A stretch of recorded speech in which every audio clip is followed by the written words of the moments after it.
കുറച്ച് മാസങ്ങൾക്ക് മുൻപ് സ്വന്തം അപ്പനും അമ്മയും സഹോദരങ്ങളെയും ഒരേ ദിനം നഷ്ടപ്പെട്ട നെലൻ സ്ട്രിറ്റ്മാൻ എന്ന യുവതിയുടെ നിസ്സഹായ അവസ്ഥയെ നാം കണ്ണീരോടെയാണ് നോക്കിക്കണ്ടത്. അമേരിക്കയിൽ സംഭവിച്ച ഒരു വിമാന അപകടത്തിലായിരുന്നു നെലന് തൻ്റെ മാതാപിതാക്കളെയും സഹോദരങ്ങളെയും നഷ്ടപ്പെട്ടത്. നെലനും മരണപ്പെട്ട അവളുടെ കുടുംബക്കാരും ക്രിസ്ത്യൻ ഗായകരായിരുന്നു. അന്ന് നെലൻ 3 മാസം ഗർഭിണിയായിരുന്നു. അവളുടെ കുടുംബക്കാർ എല്ലാവരും ഒരു പ്രൈവറ്റ് ജെറ്റിലായിരുന്നു അന്ന് സിയാറ്റിലേക്ക് യാത്ര തിരിച്ചത്. എന്നാൽ നെലനും ഭർത്താവും മറ്റൊരു വിമാനത്തിലായിരുന്നു യാത്ര ചെയ്തത്. അതുകൊണ്ട് അവൾ ആ അപകടത്തിൽ നിന്നും രക്ഷപ്പെട്ടു.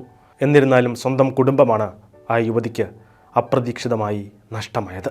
ഉള്ളുപിടയുന്ന സങ്കടങ്ങൾക്കിടയിലും നെലനും അവളുടെ ഭർത്താവ് ജാമി സ്ട്രീറ്റ്മാനും ഇക്കഴിഞ്ഞ ദിനം ഒരാൺകുഞ്ഞ് പിറന്നു.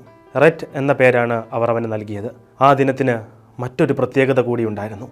അതേക്കുറിച്ച് നെലൻ തൻ്റെ ഇൻസ്റ്റഗ്രാമിൽ പങ്കുവച്ച കുറിപ്പ് നമ്മെ കരയിപ്പിക്കും. ദൈവം ഞങ്ങൾക്ക് നൽകിയതിൽ വെച്ച് ഏറ്റവും മധുരമുള്ള അനുഗ്രഹമെന്ന് പറഞ്ഞുകൊണ്ടാണ് കുറിപ്പ് ആരംഭിക്കുന്നത്. അന്ന് ആ അപകടത്തിൽ മരണപ്പെട്ട സ്വന്തം അമ്മയുടെ ജന്മദിനം ആഘോഷിക്കുന്ന മാസം തന്നെ ഒരു കുഞ്ഞിന് ജന്മം നൽകാൻ സാധിച്ചതിനെ നെലൻ വിശേഷിപ്പിക്കുന്നത് ഇങ്ങനെയാണ്: ഹാപ്പി ബർത്ത്ഡേ മമ്മ. ഈ ജന്മദിന സമ്മാനം നിങ്ങൾക്ക് ഇഷ്ടപ്പെട്ടുവെന്ന് ഞാൻ വിശ്വസിക്കുന്നു എന്ന് പറഞ്ഞുകൊണ്ടാണ് അവൾ തൻ്റെ കുറിപ്പ് അവസാനിപ്പിച്ചത്. ഒരു വിശ്വാസി അവിശ്വാസിയായി മാറിപ്പോകുന്ന ഘട്ടങ്ങളിലൂടെ കടന്നുപോയപ്പോഴും ദൈവത്തെ പഴിചാരുകയോ വിമർശിക്കുകയോ അല്ല നെലൻ ചെയ്തത്. അവൾ കൂടുതൽ തീക്ഷ്ണതയോടെ ദൈവത്തിൽ ആശ്രയിക്കുന്ന ഒരാളായാണ് ഇന്നും ജീവിക്കുന്നത്.